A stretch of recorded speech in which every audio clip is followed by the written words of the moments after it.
The story begins with a young boy playing in the forest. He notices a bright golden light and goes to investigate. From the light, a girl and an old man emerge. The girl asks the boy for his name, and he introduces himself as Satou. She introduces herself as Hime Nanoka and requests that Satou keep what he saw a secret. Hime suggests that it's best to forget about it, but in return, she promises to be his friend.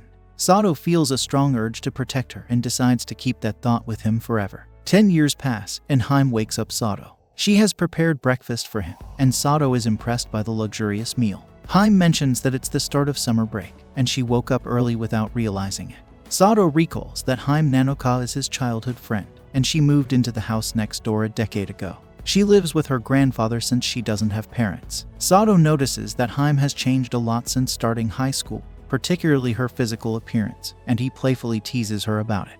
Hime explains that deliberately keeping a low profile would only draw more attention to her unique hair, and she believes that, as a princess, it's essential for her to be strong. Satou recalls that Hime has been referring to herself as a princess since childhood, and she playfully gets close to him, making him feel embarrassed. However, all she does is pick a grain of rice from around his mouth and eat it, easing his embarrassment. The scene transitions to the two of them leaving for school, where they greet Hime's grandfather before heading out.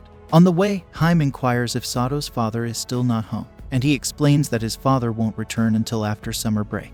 Hime expresses sympathy, but Satou assures her that he's used to it. Satou also notices the rings on Hime's neck, which remind him of the promise they made as children. In their childhood, Hime had told him that these rings were meant for the man she would marry someday, and she asked Satou to marry her when they grew up. However, now she playfully tells him she won't give them to him because they're important to her. Satou thinks to himself that childhood promises shouldn't be taken seriously, and the scene shifts to their arrival at school. Hime proudly shows off her test scores to her friends, who praise her for her intelligence. Hime mentions that, as a princess, it's her duty to be smart, prompting her friends to wonder which country's princess she represents. Meanwhile, Satou talks with some of his friends, and one of them comments on how great it must be to have a girlfriend, noting that Satou comes to school with Hime every day. Satou explains that they walk together because she lives next door. As he's chatting with his friends, Satou receives a message from Hime inviting him to the summer festival. She instructs him to meet her in front of the shrine at 6 in the evening. Satou is curious why she's sending him a message, but he believes it's okay to be hopeful. Later, Satou meets Hime at a shrine and is surprised by her yukata outfit. Hime playfully asks if he's captivated by her appearance, and Satou admits he is, which makes Hime blush. They both enjoy the festival together. Hime expresses her excitement for festivals and recalls a childhood memory of getting lost in one. Satou had held her hand to keep them from getting separated, and Hime thought he was cool back then. Satou wonders if he's still cool now, and Hime playfully says she doesn't know, suggesting they get some food. Hime buys Choco Banana, and at a shooting stall, she asks Satou to win a stuffed toy for her. Satou hesitates, worried about their relationship, but he also doesn't want things to stay the same. He wins the toy for her, and they watch fireworks at the shrine. Satou tries to confess his feelings during the fireworks, but he's interrupted, and Hime mentions that the fireworks are beautiful. She expresses her gratitude for watching them together. Suddenly, she reveals a secret. She's decided to move. Satou is surprised and asks when she's leaving. She tells him she's leaving for her grandfather's hometown the next day. They return to their apartment building, and Hime thanks Satou for the wonderful night watching the fireworks. Satou asks if she really has to leave, but Hime ignores him, saying he gave her a memorable night. In bed, Satou wonders where Hime is going, realizing he thought he knew everything about her but actually knew nothing. Satou notices a golden light coming from the mountains, reminding him of the day he first met Hime. He goes to the source and finds Hime there. He asks her not to go, and Hime is surprised that Satou remembers their first meeting. She admits she lied about moving away and is leaving for a different world. She reveals she's going to get married as she's a princess. She bids farewell to Satou, who decides he won't just watch her leave. He steps into the golden light, waking up in a palace where he witnesses Hime marrying a prince. Wedding attendees are surprised to see Satou, and the priest asks Hime to perform the sacred kiss. Satou calls out to Hime, and the prince questions who he is. A monster then enters the palace, known as an abyssal creature. Hime's grandfather, Alabaster, tries to fight it but is distracted by seeing Satou in this world, leading to the monster defeating him. Alabaster, Hime's grandfather, asks Hime to give the ring of light to the prince. Still, Hime notices that Satou is in danger and kisses him instead. She gives him her ring, and the prince believes Princess Crystal has made her decision. He hands Satou a sword, leaving Satou confused about what to do with it.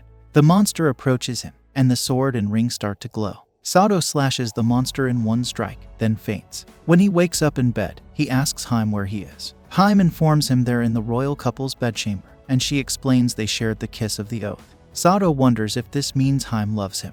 Hime reveals she was supposed to marry the prince, but knew nothing about him, so she chose Satou when she saw a familiar face. Satou can't believe this is why Hime chose him, and Hime apologizes for making him her hero. Later, maids discuss the Ring King, who came from another world and defeated an abyssal creature with a single strike.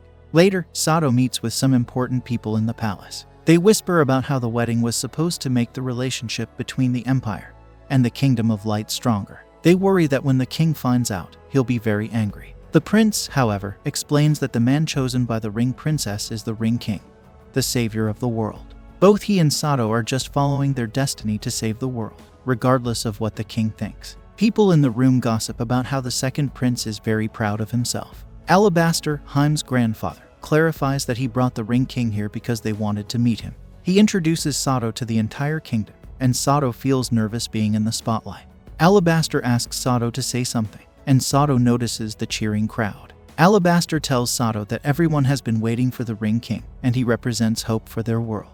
Encouraged by the support, Satou proclaims himself as the Ring King, someone who has come from another world to save them all, their hero. The scene shifts to Satou taking a bath, where he reflects on his earlier words. Unexpectedly, Hime joins him in the bath. She explains that they are officially married, and she asks Satou not to look at her. They bathe together, and Hime apologizes for causing trouble for Satou. She acknowledges that he was never meant to be a part of this situation, but Satou reassures her that he's willing to stay. Satou explains that the monster from yesterday was after her, and the ring she carried. Since he's the only one who can save her, he won't leave her side. Hime recalls how when she first started school, everyone avoided her because of her unusual hair color, but Satou was different.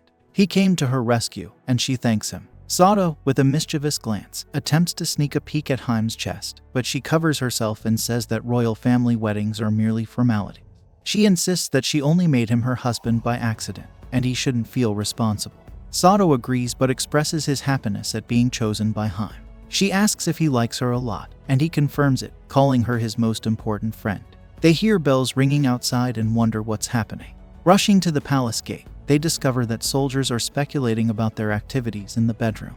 Hime clarifies that they haven't been intimate yet. The soldiers inform them that they are under attack by abyssal creature and that the monster Satou defeated earlier was likely a scout. They request Satou's assistance, despite his lack of combat experience. Hime interjects, expressing concern for Satou's safety. Alabaster reminds them that Satou must fight since he possesses the ring. They equip Satou with an axe and explain that the Ring of Light is a powerful weapon against the abyss, capable of banishing evil. Although Satou is unsure about the world's situation, he is determined to save Hime's life and agrees to help. Before Satou leaves, Hime kisses him and asks him to vanquish the evil creatures and save their world from turmoil. We then see a maid in the castle is under attack by an abyssal creature, but Satou bravely comes to her rescue. He tells the maid to get to a safe place, and thinks about how he has already defeated 3 monsters, though his power weakened quickly in his previous battle. Alabaster explains that the power in Satou's ring comes from the bond with the princess, Hime, and her kiss. Alabaster tells Satou that part of Hime's duty is to support the Ring King in battle. However, sustaining this power will be difficult for Satou. Alabaster reassures him that he will help. Satou asks Alabaster if he is as powerful as others say, referring to him as a great sage. Alabaster confirms he is. Just then a powerful enemy leader, the Knight of the Abyss King, appears. Satou tries to fight the knight but is quickly defeated and his weapon is destroyed. He's surprised to find he's still alive and wonders if the ring's power protected him. Alabaster tells Satou to run, and they head back into the castle, but 2 abyssal creatures chase them. Satou struggles to even get close to the knight, and Alabaster explains the knight is a fearsome monster with powerful magic. Satou wonders if they can fight the knight using the ring's power, but Alabaster tells him they need to focus on escaping and uses his magic to stop the creatures chasing them. As they try to escape again, they are blocked by the knight. Suddenly, the prince from earlier attacks the knight and tells them he has prepared a carriage for their escape. Satou is concerned about Hime being left in the castle, but the prince reassures him. They escape in the carriage, where Hime is relieved to see Satou safe. The prince explains that the monsters have captured the southern tower, so he took action to save Hime. Satou asks for the prince's name, and he introduces himself as Marmaruji, the second prince of the Jazara Empire. Satou finds his name difficult to pronounce, so the prince suggests Satou call him Marsh. Satou asks Alabaster if Kingdom will be okay, and Alabaster explains that currently, the Abyss King is focusing on chasing the Ring King and his ring. Once the monsters learn they've left the castle, they'll start searching for them, but hopefully, there won't be more casualties. Alabaster admits it's nearly impossible to defeat the Knight of the Abyss King without the power of light, leading Satou to feel he must be the one to conquer him. Alabaster clarifies they're fleeing because Satou's Ring King powers are weak. For him to fully harness his power, he must collect the other 4 rings. Satou realizes this means marrying 4 more girls, and Alabaster confirms his next mission is to wed the other 4 princesses and obtain their rings. Satou objects to polygamy, but Alabaster frames it as an exciting adventure and a man's dream. Meanwhile, Hime struggles to hide her discomfort with this plan. The scene shifts to the group at an inn with only 2 rooms available. Alabaster suggests he should stay with the princess for her safety, but Hime disagrees. The prince suggests she shares a room with her husband, Satou. Later, during a meeting, Alabaster briefs Satou on the true role of the Ring King. Long ago, the Abyss King aimed to dominate the world with dark power, unleashing countless monsters and causing nations to fall. The Ring King, wielding rings of light, fire, water, wind, and earth, sealed the Abyss King away after a prolonged battle. The rings, infused with his magical power, were given to his 5 wives and returned to their countries. These rings, passed down through generations, symbolize the bond between the princesses and the Ring King. Now, with the Abyss King's resurrection and his quest for power, it falls upon the Ring King to seal him away again. To do this, Satou must marry the 5 princesses and gather the 5 rings. In his room, Satou is deep in thought when Hime tells him not to overthink their marriage, calling it a sham. Suddenly, Satou feels pain and wonders if he was injured in the recent battle. Concerned, Hime asks Satou to remove his shirt, and upon doing so, she discovers several wounds on his back. Blaming herself for choosing him as the Ring King, Hime runs away in tears. Worried, Satou goes looking for Hime and encounters Mars. He asks if Mars has seen Hime, and Mars confirms she just ran past him. Mars sympathizes with the heavy burden of being the Ring King, but Satou insists it's not overwhelming. Mars thanks Satou for taking on the Ring King role, freeing him from that duty. He observes that Hime must be special to Satou, given his journey from his world to follow her. Mars encourages Satou, saying pursuing love is not easy and should be a source of pride. Apologizing for the delay, Mars directs Satou to the backyard where Hime might be. Satou rushes off, leaving Mars admiring his courage. In the backyard, Satou finds Hime and confesses his feelings for her, clarifying it's more than friendship. He reassures her that he's here by choice, and she shouldn't feel guilty. Hime admits her worries, explaining she was prepared to forget her previous life as Hime Nanoka to fulfill her role as the Princess of Light. Ready to marry a stranger for the world's fate, her resolve wavered when Satou, the man she loves, entered this world. She knows her husband, the Ring King, faces battles and must marry other princesses, but she struggles with these realities. Satou apologizes, and Hime decides to stop worrying. She resolves to be Satou's real wife and support him as the Ring King. She asks Satou if he'll accept her as his wife, and Satou agrees. In their room, Satou and Hime find themselves in an awkward situation following their recent commitment. They're unsure of their next steps now that Hime is officially Satou's wife. Satou impulsively moves closer to her but then hesitates, feeling that something isn't right. He notices Hime is trembling and decides to stop, telling her they shouldn't rush into things. Satou expresses his desire for their first intimate moment to be more meaningful, having waited 10 years for this. He suggests they take their time as a married couple, leading to a shared kiss. The next morning, Alabaster asks them how they slept. Hime says she slept well but internally says that she couldn't sleep at all. Alabaster is disappointed to hear that they didn't take their relationship further despite the romantic atmosphere. Satou and Hime are shocked to learn Alabaster was watching them. Alabaster reassures them that strengthening their bond is crucial, as it powers the Ring King.